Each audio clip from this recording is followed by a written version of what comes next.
वशिष्ठ परम संत बैठे हैं इधर, वरिष्ठ संत बैठे हैं, आप राम समेत बहने बैठे हैं, भाई बैठे हैं, सब ज्ञान के भंडार हैं। क्योंकि इस राम सत्संग में परिवार में बैठे हो, इस प्रांगण में बैठे हो, ये बगैर सतगुरु की कृपा के बगैर ये सत्संग नहीं मिलता। ऐसे ऐसे प्राणी हैं कि घर की दीवार के पास बैठे हैं, लेकिन नसीब में सत्संग नहीं होता। सतगुरु की कृपा के बगैर सत्संग नहीं। सत्संग है क्या, हम क्यों आते हैं, हम कितना समय निकालते हैं, हमें पहले ये तय करना पड़ेगा।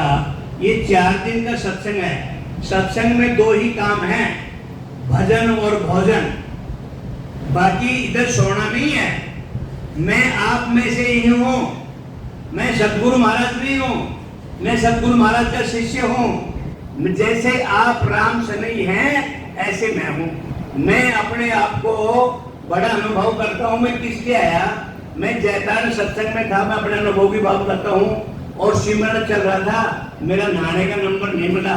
मेरे को उस दिन बड़ा दुख हुआ। मैं अहमदाबाद से चल के आया और मेरा सिमरन छूट गया। मेरे को बड़ा दुख हुआ। क्यों आया मैं इधर? ये तो सौदा है। सौदागिरी में क्या है? सौदागिरी में यह है, ये मानव तन बड़ा मुश्किल से मिला है। सौदा करने कुछ हो रहा था, लग गया कुछ और। तो सत्संग क्या चीज है, पहले समझना पड़ेगा।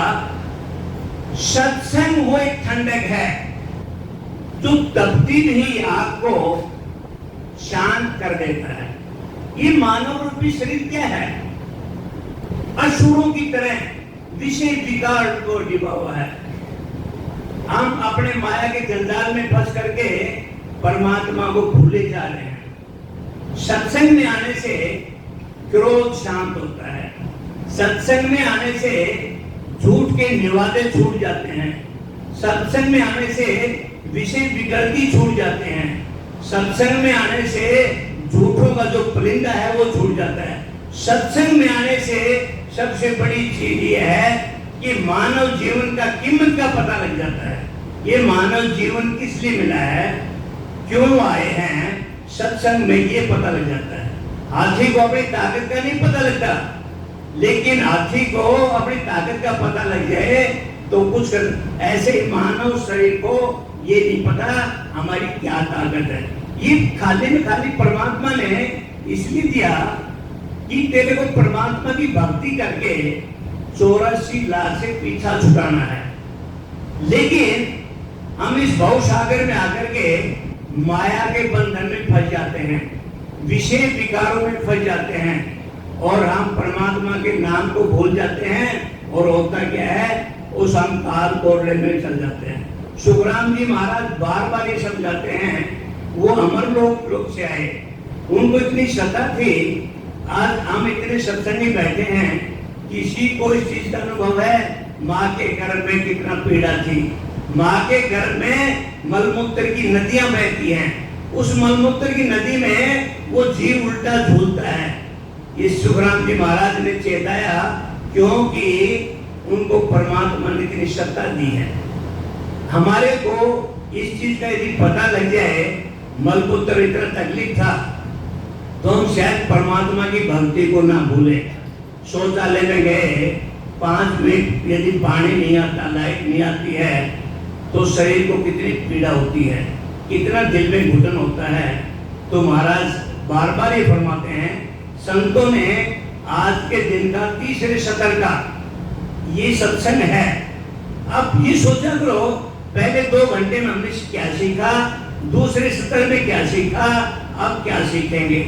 और 4 दिन के बाद पता करो, हम सत्संग में गए थे, बोया जी क्या सीखे। ये तपोभूमि है, तपोभूमि। दादी शाह ने इतना भजन किया, इतना जीवों को चेताया। धन्य है ऐसी माता जी को, धन्य है ऐसे दादाजी को, धन्य है सतगुरु महाराज को, जिनके प्रांगण में बैठ करके और हम भजन कर रहे हैं। संत ऐसा फरमाते हैं, जहाँ राम नाम की चर्चा, राम नाम का सत्संग होता है, वो तीर्थ बन जाता है। तीर्थ न हरिद्वार जाने की जरूरत है, न प्रयागराज जाने की जरूरत है, न गंगा स्नान करने की जरूरत है। ये तीर्थ है, तीर्थ। अरे संतों ने ऐसे फरमाया, इस मानव देह के अंदर आत्मा तेरे अंदर बैठा है, परमात्मा तेरे अंदर बैठा है और करने का साधन तेरे अंदर बैठा है, और फिर हम नरक में जा रहे हैं। संतों ने ऐसा पढ़ा, ये मानव शरीर कितना 84 लाख योनि में से 43 लाख 20,000 वर्ष के बाद एक मानव तक मिला, हीरा जैसा शरीर, और हम इसको व्यर्थ में गंवा रहे हैं। आज का दिन कल नहीं आने वाला। मैं कई बार सोचता हूँ, हम सेना में गए, जवान थे, फिर प्राइवेट नौकरी किए, जवान थे, आज घुटने पकड़ के खड़ा होना पड़ता है, सहारा कोशी में बैठना पड़ता है। एक दिन इसकी यात्रा निपट जाएगी। तो हमने उस परमात्मा को, वो काल हमारे ऊपर बैठा है। आज लखनऊ में कितने बच्चे मर गए, प्लेन में कितने बच्चे मर गए, वो मौत का काल तेरे सिर पे बैठा है।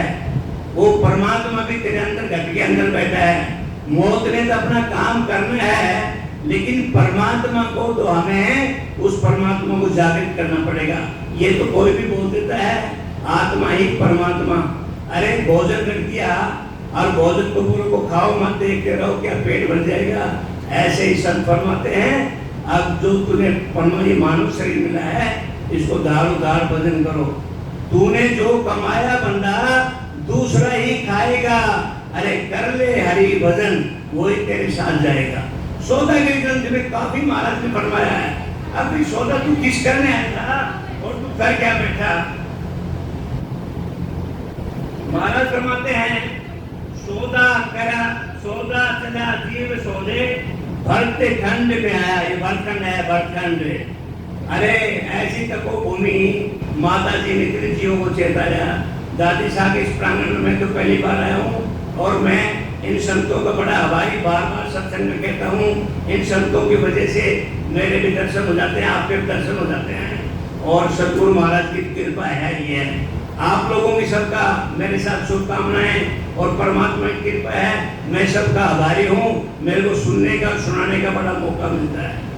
तो ये बड़ी तपोभूमि है, और ये राम जी का राम करने का मौका सतगुरु महाराज के बगैर कृपा नहीं। महाराज क्या फरमाते हैं, सतगुरु के साथ इतना समर्पण होना चाहिए कि जिसकी अपार मिला ज्ञान, ज्ञान में डूब जाओ, भवसागर से पार उतर जाओ, और समुद्र में डूब जाओ, मौत के मुंह में चले जाओ। महाराज फरमाते हैं, सौदा कर चला जीव सौदे, अरे भरत खंड में आया, कई एक कर गया लाभ कमाई, कई एक मूल ठगाया। इस महाराज साकी में फरमाते हैं, अब इस संसार में सौदा करने आए थे, कुछ एक सौदा करके ठगा के चले गए, और कोई सौदा लाभ करके चले गए। वो सौदा कैसे, कौन सा सौदा? 100 रुपये धन लेके आया, मानव शरीर लेके आया। दुनिया में दो ही कर्म है, शुभ और अशुभ। शुभ कर्म किया, भवसागर से पार उतर गया, अशुभ कर्म किया, नरक के द्वार में चला गया। तो महाराज फरमाते हैं, भरतखंड में जीव का मनुष्य जन्म में आना ही सौदा करने आना है। मानव शरीर जन्म ले लिया, और ये मानव जीवन आसानी से नहीं मिलता। 43,20,000 वर्ष के बाद 84 लाख, कितने संतों बार बार फरमाते हैं, पहले सेशन में, दूसरे सत्र में बार बार मानव जीवन बहुत मुश्किल से मिला है। एक पल भी व्यर्थ मत गंवाओ, ये समय कल नहीं आने वाला, और मौत तेरे सिर पे बैठी है। तो महाराज फरमाते हैं, सुख करने का 3 लोग के सुखों की प्राप्ति करना, योग के साधन कर ब्रह्म पद की प्राप्ति करना है। शुभ कर्म करना, ब्रह्म पद की प्राप्ति करना है। 5 पहर तू बहुत कमाया, 3 पहर गया सो, पल भर भी तूने भजन नहीं किया, तो मोक्ष कहां से होगा? मोक्ष तो तब होगा 1 मिनट में 15 सांस, 1 घंटे में 900 सांस, 24 घंटे में 30,600 सांसें आनी चाहिए। वो परमात्मा के साथ राम के सुमन के बगैर एक भी खाली नहीं होना चाहिए। महाराज ने ये कहीं नहीं लिखा, वैराग्य को कितना समझाया, कपड़े बदलने से, तिलक छापा करने से परमपिता परमात्मा की प्राप्ति नहीं होती। जो होना है गृहस्थी में, साधु, संत, ऋषि, मुनि, ये 4 श्रेणी हैं। और संत आते हैं गृहस्थी जीवन में। कबीर साहब हुए, दादू साहब हुए, सुखराम जी महाराज हुए, और ये तुलसीदास जी के संत थे, गृहस्थी जीवन थे। इन्होंने गृहस्थी में रहते परमात्मा का भजन किया, कितने जीवों का उद्धार कर दिया। इन्होंने गुरु कैसे होना चाहिए, जो शिष्य की दशा और दिशा बदल दे। एक ये जो ज्ञान का क्षण है, सत्संग का क्षण है, व्यर्थ नहीं जाना चाहिए। ये समय कल नहीं आना, ये वाणी कल नहीं पड़ी जाएगी। आज का दिन चला गया, ये सभी के लिए है। उसमें मैं भी गिनती हूँ कि वो काल तेरे सिर पे बैठा है, वो परमात्मा भी तेरे सिर अंदर बैठा है। जैसे हमें खाने की तलब लगती है, प्यास की तलब लगती है, मेरी बात को बुरा नहीं मानना, 2 घंटे का सत्संग है, उसमें पानी पिलाते हैं। अरे कम से कम सुखराम जी महाराज 18 वर्ष बैठे, 2 घंटे में नहीं मर जाएंगे हम। कब ज्यादा प्यास लगती है अपनी बोतल पानी लेके बैठा करो। सत्संगियों को बड़ा डिस्टर्बेंस होता है इससे, वाणी जो पढ़ता है उसको भी, और जो सत्संग सुनते हैं उनको भी। और जिनको पानी की तलब लगी रहती है उनका तो कहना ही क्या है, उनका तो ध्यान सिर्फ पानी पे ही रहता है। तो मैं कृपा करके आपसे प्रार्थना करता हूँ, बुरा नहीं मानना, होश के तो पानी पी के बैठो, और ज्यादा प्यास लगती तो बोतल लेके बैठो। लेकिन सत्संग में ये फालतू में 15-20 मिनट मत बिगाड़ा करो। मैं आज सत्संग में नहीं जाता, लेकिन मैं जहाँ देखता हूँ, मैं अपने अनुभव की बात कहता हूँ। अब सत्संग भोजन का टाइम है 4 बजे का, और 3:45 बजे बंदा पानी पी रहा है, तो 15 मिनट तो बैठ ही सकता है। तो कोशिश करो अपने शरीर को परमात्मा से जोड़ दो।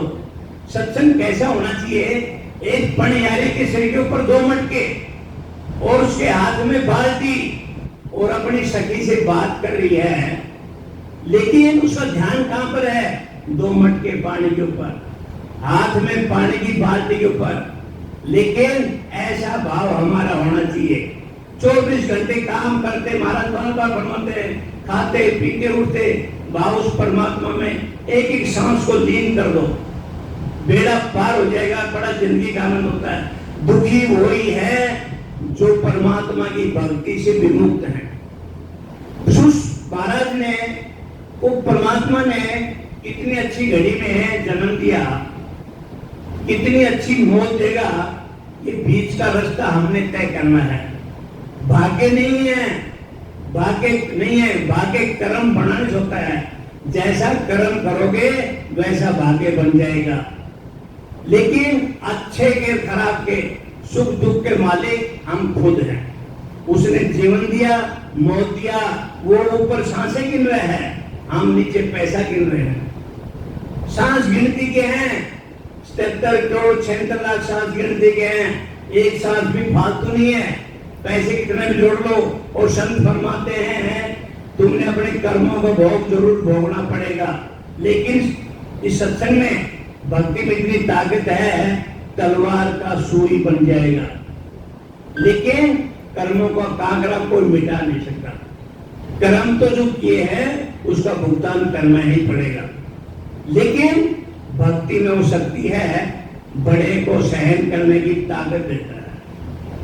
तो परमात्मा का सिमरन करते हुए महाराज फरमाते हैं, ये मानव शरीर, ये संसार रूपी धन खाली भजन के लिए दिया। अपना गृहस्थी जीवन को संभालते हुए तो महाराज इस 14 ग्रंथ में यही फरमा रहे हैं कि तू आया था किस काम, लग गया किस काम। अरे तू परमात्मा का भजन कर ले, तू समय को व्यर्थ मत करवा। आगे फरमाते हैं, परमात्मा के सतनाम निज नाम की भक्ति कर, पूर्ण परमानंद यानी मोक्ष की प्राप्ति करना ही कहिए कर लाभ कमाई है। जिन्होंने उस पिता परमात्मा की प्राप्ति कर ली, अमर लोक की प्राप्ति कर ली, वो तो सौदा को ठगा ही नहीं, सौदा में मुनाफा पा गए। लेकिन महाराज फरमाते हैं, अशुभ करने करके नर को 84 का दुख प्राप्त करे, उन्हें मनुष्य जन्म नहीं मिले, ये मूर्ख बुद्धि ठगाना है। महाराज फरमाते हैं, ये मानव जीवन दोबारा नहीं मिलना। 43,20,000 वर्ष के बाद मानव जीवन मिलेगा। ये हीरा जैसा शरीर बार बार नहीं मिलता। ऐसा छोटा के ग्रंथ में महाराज जीवों को चेता रहे। इंद्र आग ब्रह्मादिक से पंछे यो नर्तन है भाई, राम भगत साध समागम इसो लाभ माही। महाराज फरमाते हैं ये मनुष्य शरीर ऐसा है, इसको प्राप्त करने की इच्छा इंद्र ब्रह्मा आदि देवता भी करते हैं। जिसकी संसार लोग पूजा करते हैं देवता ब्रह्मा विष्णु महेश भी इसकी मानव देह की इच्छा करते हैं। अब लगाओ कितना कीमती मानव देह है, जिसका ब्रह्मा विष्णु भी इस शरीर के लिए परमात्मा से गुहार लगाते हैं ये मानव तन हमें मिले। क्योंकि मनुष्य शरीर से राम भक्ति व साधु समागम का लाभ मिलता है। एक रामायण की चौपाई है, वो सबको पता है, बड़े भाग मनुष्य पावा सुर दुर्लभ सब ग्रंथ गावा, साधन धाम मोक्ष का द्वारा पाए न ते परलोक समरा। तुलसीदास जी ने कहा ये मानव शरीर बड़ा दुर्लभ से मिलता है, इसके लिए ब्रह्मा विष्णु महादेवी और महाराज फरमाते तुलसीदास ने कहा है कि मानव शरीर कैसा है, इसी से भवसागर से पार उतरने का साधन ये मानव जीवन ही कर सकता है। पशु में और मानव में कोई भी फर्क नहीं है, सिर्फ एक ही फर्क है, पशु भी सोता है इंसान भी सोता है, बच्चे हम भी पैदा करते पशु भी करता है, खाते वो भी हम भी खाते हैं। सिर्फ इतना फर्क है मानव जीवन खाली में खाली परमात्मा के भजन के लिए मिला है, नहीं तो हम पशु योनि के समान है। संत वेदव्यास जी एक बार जा रहे थे तो उधर एक कीट जा रहा था, नारी का कीड़ा। तो वेदव्यास जी मुनि ने कहा ऋषि ने, अरे शूद्र तुम कहाँ जा रहे हो? तो कीड़े ने मुड़ के देखा, आप संत वेदव्यास जी ऋषि मेरे को शूद्र कह रहे हैं। तो उनको बड़ा दुख हुआ, हे ऋषि महाराज आपके मुखार बिंदु से ये भाषाएं शोभा नहीं देती। अरे मैंने तो तेरे को शूद्र ही बोला है, तू गंदी की नाली का कीड़ा है। अब उस कीड़े ने कहा चलता चलता तुम दौड़े दौड़े क्यों जा रहे हो? बोला पीछे से बैलगाड़ी आ रही है, मैं इस बैलगाड़ी के पहिए के नीचे नहीं आ जाऊं, इसलिए मैं दौड़ा दौड़ा जा रहा हूं। तो वेदव्यास ऋषि ने कहा कि मैं तेरे को रास्ते से हटा के साइड में बैठा दूं तो कैसा रहेगा? तो उस कीड़े ने कहा कि मैं शूद्र तो हूं, इस संसार में जो मानव देह पाकर के परमात्मा का भजन नहीं करते वो है शूद्र। तो मानव शरीर लेकर के और परमात्मा का भजन नहीं करते वो मेरी श्रेणी में आते हैं। क्योंकि मानव श्रेणी इसलिए मिला है परमात्मा भजन के लिए। वेदव्यास ऋषि ने कहा धन्य हो, और मैं आपको उपकार नहीं चाहता क्योंकि मैं परमात्मा के ऐसी करनी कर्म करके ये शूद्र कीड़ा बना, और मैं आपको उपकार नहीं चाहता, नहीं अगली योनि में फिर मेरे को कीड़ा बनना पड़ेगा। तो महाराज भगवान कितने दृष्टांत देते हैं। एक संत रामदास होते थे, गोदावरी नदी के ऊपर संत रामदास बहुत गरीब थे और वो मोची परिवार से थे। तो रामदास रात दिन गोदावरी नदी पे भजन कीर्तन करते थे। अब हुआ क्या, 4 आदमी चोरी करके लाए, और चोरी करके लाए तो वो जूती वगैरह बनाते थे। संत रामदास गोदावरी नदी पे बहुत भारी संत हुए। तो उनके एक बेटा था और एक गृहिणी थी, और वो इतना ही कमाता था जितना पालन पोषण हो जाए। अब 4 चोर चोरी करके लाए मंदिर से, तो पैसा धन ले तो अपने ले गए। तो शालिग्राम एक पत्थर था, अब शालिग्राम भगवान को उन्होंने संत रामदास जी को दे दिया। संत रामदास जी एक भी सांस को परमात्मा के भजन के बगैर खाली नहीं जाने देते थे। और जैसा वैसा मैं हूं, मैं आपके प्राणों में, मैं आपके चरणों में हूं। वो संत रामदास जी कहते थे जैसा तैसा मैं हूं, प्राणों आपके चरणों में हूं। हे परमात्मा मैं जैसा तैसा भी हूं, मैं आपके चरणों में समर्पण हूं। अब संत रामदास को उन चोरों ने वो पत्थर दे दिया शालिग्राम। अब उस संत रामदास को तो ज्ञान था नहीं, जूते चप्पल गाड़ता था, दो पैरों के बीच में वो जूते और वो तीखा करने का उसका औजार और धागा चढ़ाने का औजार उसे लगा हुआ, लेकिन परमात्मा की भक्ति को नहीं छोड़ता था वो संत रामदास। अब एक पंडित जी एक दिन उधर से जा रहा था, वो ज्ञानवान पंडित जी था, और पंडित जी ने कहा कि कितना मूर्ख ये रामदास है, ये मोची जूते बनाने वाला, ये तो भगवान शालिग्राम की मूर्ति है, चमकता हुआ पत्थर है। उस पंडित जी ने कहा, अरे रामदास मेरे को पत्थर मेरे को देते तो भगवान है। अब रामदास जी की आंखों में पानी आ गया, मैं इसका बड़ा दोषी हूँ कि मैं इस पत्थर के ऊपर पैर रख करके मैं जूते बना रहा हूँ। बोला पंडित जी मैं आपकी चरण वंदना करता हूँ, आप ले जी। अब वो पंडित जी उस शालिग्राम जी को अपने घर लेके आ गया। आप गंगा जल से स्नान करवाया, दूध से स्नान करवाया, 5 नदियों का जल लाया, उनको पवित्र किया, पूजा किया, पाठ किया। एक दिन किया, 2 दिन किया। अब पंडित जी का तो एक ही देह था, उनको मोची के उधर से जाना। अब रात को रामदास जी को, इसको पंडित जी को एक आकाशवाणी हुई, अरे पंडित जी मेरे को संत रामदास के घर पे छोड़ दो। अरे तुम तो बड़ा धोखाबाजी है, तुमने खाली मेरे को गंगा जल से स्नान करके तूने परमात्मा को भजन तो करता नहीं, और मैं बड़ा दोषी हूँ, मेरे को संत रामदास के बाद। अब पंडित जी सुबह उठा, बड़ा रोने आ गया, आंखों में पानी आ गया। अब परमात्मा की असीम लीला है, मन मोची के घर से लाया, जबकि पैर रख करके शालिग्राम पे बैठा था, तो वो पंडित जी ले जा करके आर जा करके बैठा और उसको कहा संत रामदास को, संत रामदास जी मैं आपका दास हूँ, आप मेरे गुरु हैं, और ये तो साक्षात ठाकुर साहब हैं, और मेरे को आकाशवाणी हुई। अब संत रामदास जी रोने लगे, संत रामदास रोने लगे, अरे परमात्मा तुम साक्षात इस पंडित जी को चेतना देते हो, मैं रात दिन भक्ति करता हूँ, मेरे को एक दिन तो दिखा दो, और आंखों में पानी आ गया। अब क्या हुआ, परमात्मा की कृपा, वो पंडित जी तो चला गया, और पंडित जी के जाते ही ठाकुर साहब सामने प्रकट हो गए, और ठाकुर साहब बोले संत रामदास मैं तेरी भक्ति से बड़ा प्रसन्न हूँ, तूने रात दिन अपना काम करते हुए परमात्मा को बड़ी दृढ़ता से दिन रात एक पल भर भी नहीं बोला, और मैं भक्ति इतना खुश हूँ, तुम मांगो क्या मांगते हो। संत रामदास जी फरमाते हैं, परमात्मा हे ठाकुर साहब मैं कुछ नहीं मांगता, मैं आपके चरणों का दास हूँ, मेरी भक्ति सफल हो गई, मेरे को कुछ नहीं चाहिए। ऐसा भक्ति में संकल्प होना चाहिए।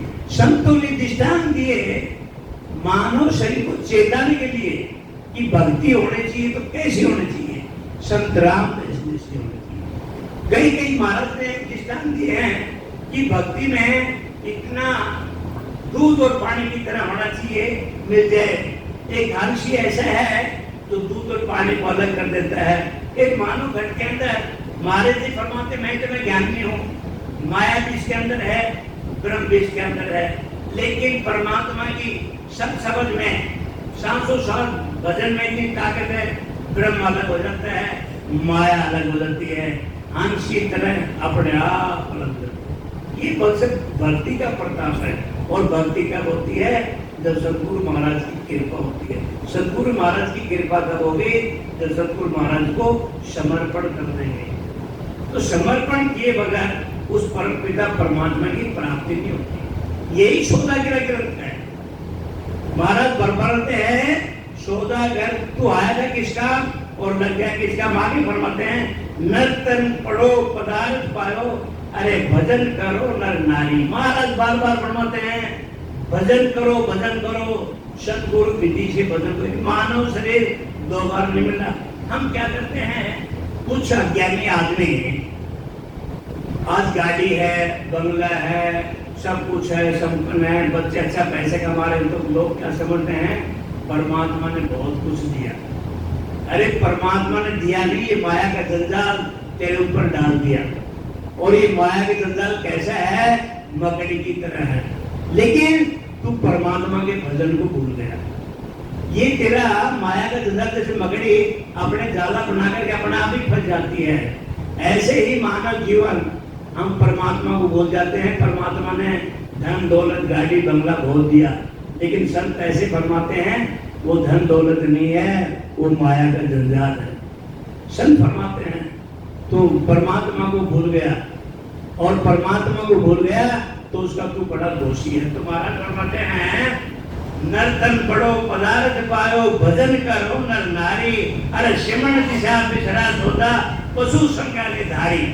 महाराज फरमाते हैं मनुष्य जन्म मिलना बड़ा दुर्लभ है। कितना दुर्लभ है बोलो। महाराज बार बार ये मानव जीव को कहते हैं ये मानव शरीर बड़ा दुर्लभ, बड़ा मुश्किल से मिलता है। मनुष्य जन्म में परमात्मा की भक्ति का भजन करो। महाराज फरमाते हैं स्वास्थ्य के साथ सिमरण नहीं करना, सौदा बेचना है, ये पशु संज्ञा के साथ है। इंसान, मैं मेरा अनुभव बताता हूँ। कुछ लोग मेरे पास आते हैं, अरे शर्मा जी समय पार नहीं हो रहा, टीवी भी देखते हैं, अखबार भी पढ़ लेते हैं, मोबाइल भी मचोड़ लेते हैं, लेकिन समय को धक्का नहीं लग रहा, क्योंकि परमात्मा के भजन नहीं करते। अरे सत्संग में जाओ, परमात्मा का भजन करो, और सुनो कोई भी अपना नहीं है, भाई बहन कुछ नहीं है। पत्नी को भी धर्म पत्नी बना रखा है, वो भी धर्म की पत्नी है, अपनी पत्नी नहीं है। वो हमारी पत्नी इधर बैठी होगी, मैं उसको धर्म पत्नी बोलता हूँ, नकली पत्नी, धर्म की पत्नी। आजकल एक परंपरा और चल रही है, धर्म का भाई, धर्म की बहन। अरे तेरे सगे भाई को तो अपनाओ, अपना धर्म को बाद में बना लेना, धर्म की बहन को बाद में अपनी बहन को बना लो। पता नहीं क्या अलग पड़न लगा रखा है। तो पत्नी भी अपनी नहीं है, वो भी धर्म की पत्नी है, और उसके पास भी सिंह फंसे रहते हैं, पोचा पैर रखती है, पलट करती है। जो कुछ है वो अपना राम जी का नाम है, कोई नहीं है। किसी संत ने कहा इस दुनिया में 3 साथी हैं जीते जी के साथ। कौन साथी है? एक तो पैसा, एक परिवार संसारी, एक कर्म। ये पैसा जब तक जिंदे हैं, अच्छे कपड़े पहन लो और स्लीपर क्लास की जगह एसी में बैठ के आ जाओ, अच्छी कार में बैठ के आ जाओ, तब तक साथी है। और सगे संबंधी जाकर के इसकी मिट्टी को फूंक देंगे, लेकिन कर्म का काम है ना, वो बोलते तेरे साथ रहेंगे। जो तूने कर्म किया उसका भुगतान करना पड़ेगा। तो सुबह ही संतों ने फरमाया था भक्ति के साथ साथ कर्मों को बहुत सुधार के रखो। जो कर्म करोगे उसका भुगतान करना पड़ेगा, ऐसा नहीं कर्मों की गांठी बांध के चल पड़ेगा। ये कोई नहीं है, भाई बंधु सब स्वार्थ के नाते हैं। ये सौदा के ग्रंथ में सब कुछ दे रखा। महाराज ने लगभग 1400 पन्ने भर रखे राम जी, राम का नाम, 2.5 प्यारे शब्दों का नाम, और इस राम के नाम में महाराज ने इतना बड़ा ग्रंथ लिख रखा है। इस राम नाम की महिमा कितनी बड़ी भारी है। सुबह ही बताया था एक राम सबसे अलग है, वो कण कण में विराजमान है। उस राम को जो अविनाशी है, अनघड़त है। एक कारीगर ने कहा कि परमात्मा मेरे में तेरे में कोई फर्क नहीं है, मैं पत्थर के मूर्ति बनाता हूँ, तू जीवन आत्मा बनाता है। अरे परमात्मा की कलाकारी देखो, उसके में प्राण प्रतिष्ठा करना पड़ता है, आंखें नाक कान मुंह कितने सुंदर बनाए। उस परमात्मा की कलाकार देखो, और वो कारीगर बनाता है और उसमें प्राण प्रतिष्ठा करता है, फिर माथा भी वही फोड़ता है। हे परमात्मा मेरे दुखों का निवारण करो। कबीर साहब ने अपनी माता जी से पूछा, माता जी चक्की चला रही थी, और माता जी चक्की चलाते चलाते तो कबीर साहब ने पूछा माता जी क्या कर रहे हो? तो कबीर साहब को कहा मैं गेहूं अनाज पीस रही हूँ। ये क्या है? ये आटा बन जाएगा।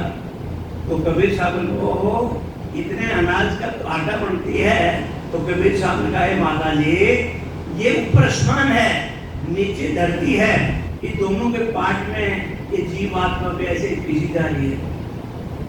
लेकिन माता जी ने कहा एक कबीरदास इस पार्ट को उठा करके देखो, जो खिला रहता है उसके आसपास 1-2 दाने बन जाते हैं। तो कबीर साहब ने कहा माता जी ये कुछ प्रभु की कलाकारी है। इस संसार में सब पीछे जा रहे हैं, एक तो दाना जो बचा है वो परमात्मा की किले की वजह है।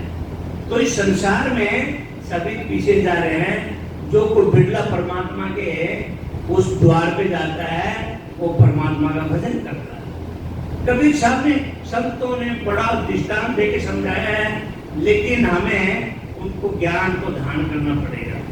ज्ञान में सुनने से कोई, वाणी को महाराज ने खुद फरमाया, वाणी को पढ़ो सुनो तो सानी जानी नहीं है, ये मन की शांति है। ज्ञान को धारण करना पड़ेगा, ज्ञान को घट में धारण करना पड़ेगा। ये सत्संग क्या है? सत्संग जैसे गाड़ियों का सर्विस स्टेशन है, ये सर्विस स्टेशन है। मानव जीवन को सफल बनाने का साधन है। सत्संग में आने से अपने मानव जीवन का महत्व पता लग जाता है कि हम क्या करने आए थे और किस काम लगे। आगे फरमाते हैं, जगे जंजाल जागता विपदा, सांझ पड़ी सब सोयो, सूता विप्र पड़ी सपना में, पशु उगार खायो। महाराज फरमाते हैं, संसार मोह में रात दिन दौड़ता दुख रहता है। ये संसार के मोह चक्कर में ये इंसान रात दिन दौड़ धूप करता है और दुख पाता है, खूब कमाता है। लेकिन महाराज फरमाते दुख क्यों? रात में सोने पर भी सपने भी वैसे आते हैं, उसमें भी दुख होता है। सपने भी तो वैसे आएंगे तो दिन में काम करेंगे। तो महाराज फरमाते जैसे पशु दिन में खाते हैं और शाम को उगाड़ते हैं। पशु दिन में रोटी खाता है, चारा करता है और रात को बैठ के उगाते हैं। ऐसे मानो जीवन पूरा दिन कल 24 घंटे लगा रहता है और फिर रात को सपने भी खोटे खोटे आते हैं। महाराज फरमाते हैं, एक सहजोबाई की सहजोबाई अपने सतगुरु के भक्ति में इतनी समर्पण थी कि धन्य हो सहजोबाई। वो सहजोबाई सतगुरु को एक पल भी अपने चित्त से नहीं उतारती। वो सहजोबाई इतनी भक्ति करती थी, उनके पास परमात्मा आ गए, भगवान आ गए। सहजोबाई, मैं आपकी भक्ति से बहुत प्रसन्न हूँ और मैं तेरे द्वार पे खड़ा हूँ। अब सहजोबाई को पता एहसास हो गया ये भगवान है। तो सहजोबाई बोलती है, हे भगवान, मैं बताओ क्या करूँ आपकी सेवा। सहजोबाई, मैं कई देर से तेरे द्वार पे खड़ा हूँ, लेकिन आपने ये नहीं कहा, हे भगवान तुम अंदर आ जाओ। और मैं कई दिन से आप सहजोबाई ने क्या कहा, मैं मेरे सतगुरु की भक्ति के सिवाय किसी को नहीं जानती।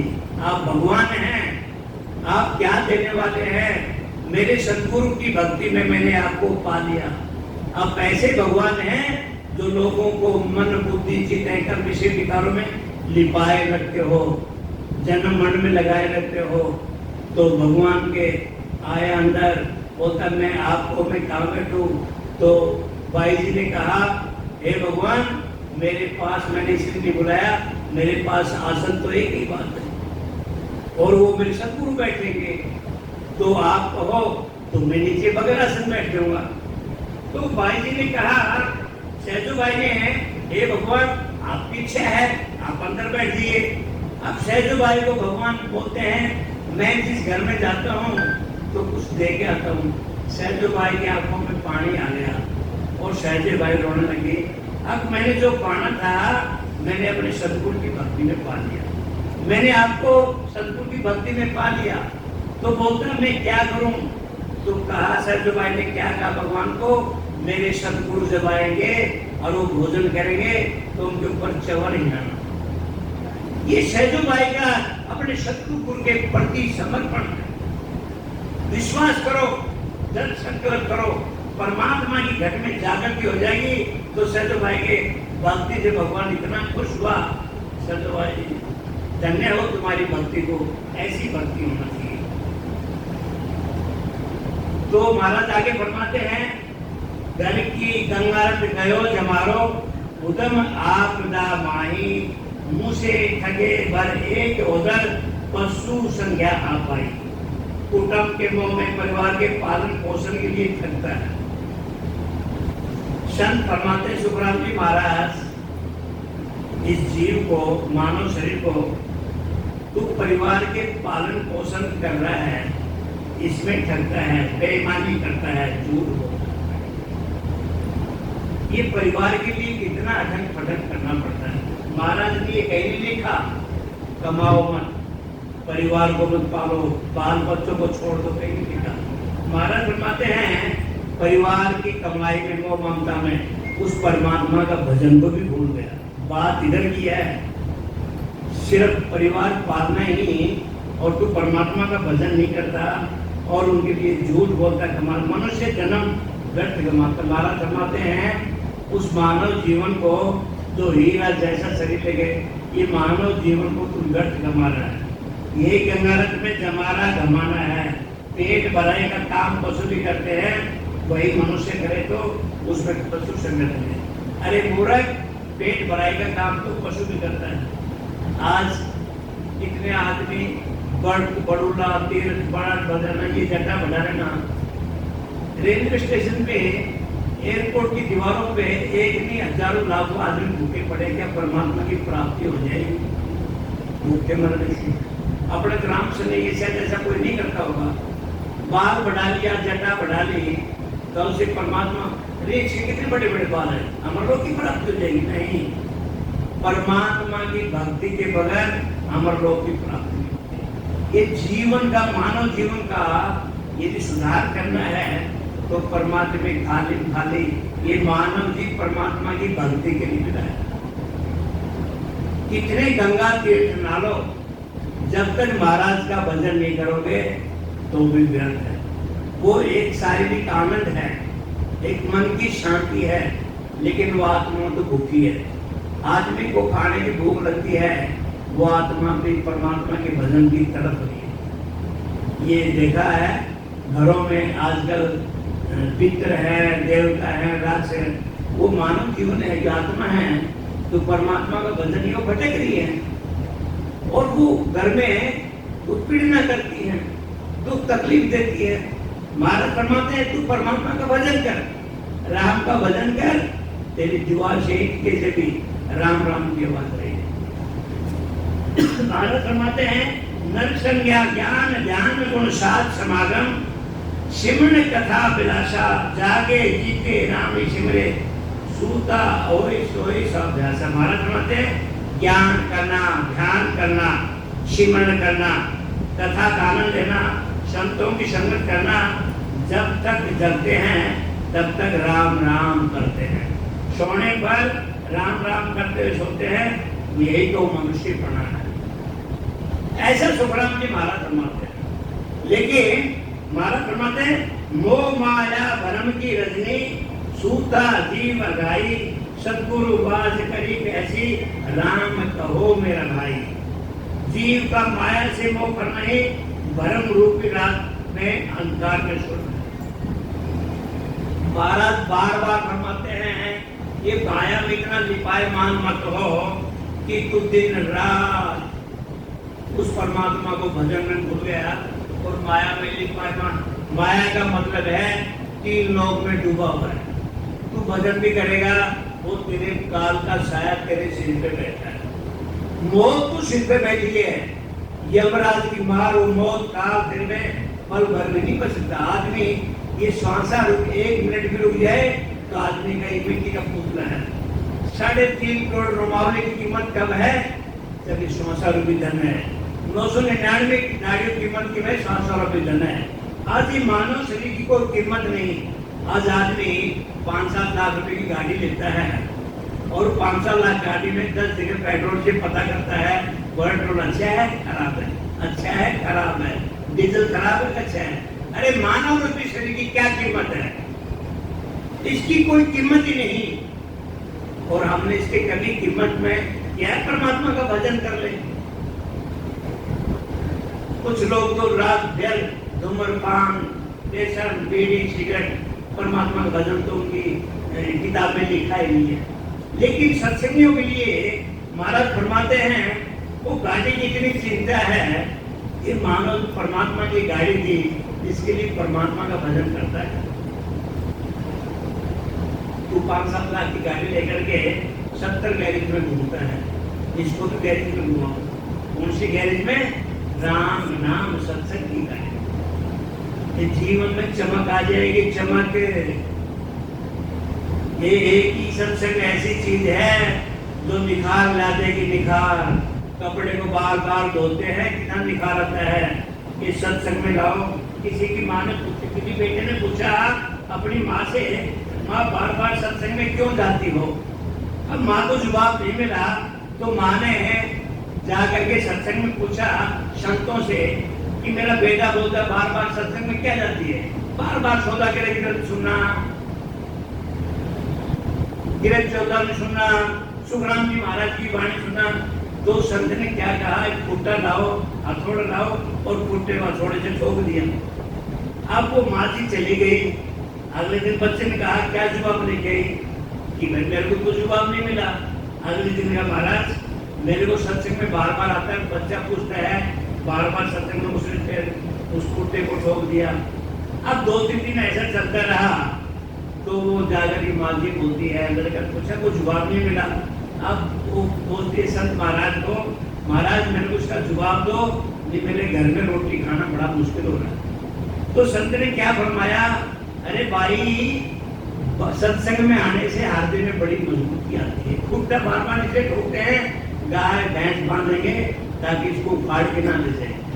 सत्संग में बार बार आने से उस परमात्मा की भक्ति की ताकत मिलती है। बार बार सत्संग करने आने से मानव शरीर में निखार आता है, उसके घट में एक ही मजबूती आती है, जो कुछ है राम है। राम की भक्ति के बगैर कुछ नहीं है। ये सत्संग का प्रभाव है। महाराज ने एक बार कृष्ण को कहा, कृष्ण और अर्जुन का संवाद था। अर्जुन ने कहा कृष्ण भगवान को, एक ठाकुर साहब आप मेरे दोस्त हैं, मेरे को ऐसा वाक्य लिख के दिखाओ दीवार पे, मैं दुखी हूं तो सुखी हो जाऊं और सुखी हूं तो दुखी हो जाऊं। कमाल की बात पता पूछा। अर्जुन ने पूछा कृष्ण को, दीवार पे ऐसा लिखो, दुख में पढ़ो तो सुखी हो जाऊं और सुखी में पढ़ो तो दुखी हो जाऊं। कृष्ण भगवान ने लिखा, ये समय भी चला जाएगा। आज भी दुखी है, मैं मानो बीमार हूं और मौत की सैया में सो रहा हूं मैं, और लिख दे भाई ये दुख की घड़ी में चली जाएगी तो बड़ी प्रसन्नता होगी। अब ये समय चला जाएगा तो सुखी हो जाएगा, और सुखी आदमी गाड़ी घोड़ा लग रहा है, आगे समय चला तो दुखी हो जाएगा। तो ये संतों ने, लेकिन ऐसा भाव अर्थ ये है कि जो सत्संग करता है उसके लिए सुख दुख बराबर होना चाहिए, उसको तो परमात्मा के प्रति समर्पण कर देना चाहिए। ऐसा संत फरमाते हैं, जो सतगुरु की शरण में चले गए तो उनका दुख और दर्द सब पीड़ा मिट जाता है। आगे फरमाते हैं, नर संज्ञा ज्ञान ध्यान गुण साध समागम सिमरन कथा विलासा, जाके जीते राम ही सिमरे सूते वलासा। अब ज्ञान ध्यान सिमरन करना, कथा गाना संतों की संगत है। यही मनुष्य प्रणाली। माया मोह भरम की रश्मि सूता जीव अदाई, सतगुरु बात करे कैसी, राम करो मेरे भाई। महाराज फरमाते हैं, जीव का माया से मोह करना ही भ्रम रूप भी में अंधकार में सोना है। सतगुरु ऐसा उपदेश देते हैं, राम राम कहो, मैंने कहा दे शुभ है अवसर, राम भजन लिवलाओ, बहुसागर का दुख है भारी, जामन मरण मिटाओ। महाराज बार बार फरमाते हैं जामन मरण मिटाओ, इसका मतलब ये जन्म मरण में बहुत भारी पीड़ा। संत ने ऐसा फरमाया महाराज ने, इस दुनिया में सबसे भारी पीड़ा है तो जन्म मरण है। माँ के गर्भ में इतनी पीड़ा बताई। अब हम तो वाणी के आधार पे महाराज के गुरु का अनुभव करते हैं कि माँ के गर्भ में एक नहीं हजार नहीं लाखों करोड़ों की तादाद में जीव है, और वो जीव के चारों साइड मल मूत्र की नदियां बह रही हैं, और वो जीने जीवन का काटते हैं। इतनी पीड़ा महाराज बार फरमाते हैं, वो जीव उल्टा झूल रहा है। तो महाराज बार बार फरमाते हैं कि माँ के गर्भ काल खोलने में बहुत भारी दुख है। इसको मिटाने के लिए महाराज फरमाते हैं उस परमात्मा का भजन करे, राम रतन धन मनुष्य जन्म मिला, यही बड़ा अवसर महाराज फरमाते हैं। बार बार सौदा के ग्रंथ में लिखा है, ये मनुष्य जन्म मिला बड़ा शुभ अवसर है। इसमें राम जी का लिव बदन करके जन्म मन का बड़ा भारी दुख इसको मिटाओ। ये कब मिटेगा? जब सब कोई विधि से भजन करेंगे। भाव बनाना पड़ेगा। एक दिन हम कहते हैं मन नहीं लगता, अर्जुन ने कृष्ण को ये कहा कि मैं हवा को रोक सकता हूँ, भागवत में लिखा ही है, मैं हवा को रोक सकता हूँ लेकिन कि मन काबू नहीं आता। कृष्ण भगवान ने कहा तुम बार बार अभ्यास करो, एक दिन मन को भी हार मानना पड़ेगा। रहीम जी ने कहा था करत करत अभ्यास के चढ़ने तो हो तो सुजान रसरी यावत जावत शीलो पर निशान। पहले लाव चढ़े चलते थे तो 10 लाव दिखेंगे तो शिला को पत्थर को जरूर दिखना पड़ेगा, लेकिन बार बार अभ्यास करना पड़ेगा। अभ्यास कब होगा? जब प्रेम होगा, भाव होगा। मैं संतों का नाम नहीं लेता, तो महाराज ने एक ही चीज बताया, प्रेम का फूल चित्त का चंदन। मैं वीडियो आते हैं, फूल बरसाते हैं, फूल की माला डालते हैं, चंदन लगाते हैं, आरती करते हैं, वो दुनिया उसी में दीपायमान हो गई। ये तो माया की भक्ति है। अरे अंदर तेरे घर में बैठा है, उसको जागृत कर। उसको जागृत कब करेगा? जब तुम उसको पहचानेगा। पहचानेगा कब है? जब सत्संग में जाएगा। सत्संग एक पाठशाला है, इस पाठशाला से होमवर्क मिलता है, इसके बगैर परमात्मा का भजन नहीं हो सकता। तो ये फूल की माला लाना, दिया बिक्री करना, महाराज ने कहीं नहीं लिखा दिया बत्ती करना है। सूता जन्म अमोलक बीते, जाग्या जब पिछताओ, जीवड़ो पड़ो जंजाल माही, सपने जन्म ठगाओ। महाराज बार बार पढ़ते हैं, अज्ञान अवस्था में मनुष्य जन्म भी जन्म सूता जन्म अमोलक बीते हैं। ये जीव सोए बराबर है। जब तक परमात्मा की भजन नहीं करता जीव सोया पड़ा है। अब हम क्या समझते हैं कि खाना भोजन कर लिया, सत्संग में बैठ गए, आंख बंद कर ली, आंख बंद तो गुगला भी करता है, लेकिन उसका ध्यान मछली पे रहता है। परमात्मा का भजन करना पड़ेगा। तो महाराज फरमाते हैं मानव शरीर जब तक कि परमात्मा का भजन नहीं किया सोया पड़ा है। महाराज ने लिखा है कि अज्ञान अवस्था में मनुष्य जन्म बिताना, सूता जन्म अमोलक बीते। ये कीमती अमोलक जिसकी कोई कीमत नहीं है, ये जीव सूता पड़ा है। क्यों सूता पड़ा है? परमात्मा का भजन। हम जाग रहे हैं, अपने आप को हम जाग रहे हैं, लेकिन महाराज की नजरों में हम सोए पड़े हैं। क्यों? परमात्मा का भजन नहीं करते। महाराज ने पशु संज्ञा दी हमें, क्योंकि परमात्मा का भजन नहीं करते। महाराज ने शूद्र का कीड़ा बताया, क्योंकि हम परमात्मा का भजन नहीं करते। ये मानव शरीर और ये कब ऐसा होगा? जब आदमी बूढ़ा हो जाएगा और ये जब एक जगह बैठ जाएगा, अपने भी मिलने नहीं आएंगे, अपनी औलाद भी मिलने नहीं आएगी, कि उनको अपना गृहस्थी जीवन भी संभालना है, परिवार भी संभालना है। फिर हमने तो परमात्मा का भजन कर पाएंगे न हमसे कोई मिलने आएगा, तो हम बड़े दुखित आत्मा से रहेंगे। राम राम राम राम। मैं अपनी वाणी को विश्राम देता हूँ, और कोई गलती है तो माफ करना। और सदगुरु शुक्राब जी महाराज के चरण मंत्रों को करते हुए आप सबको मेरी हार्दिक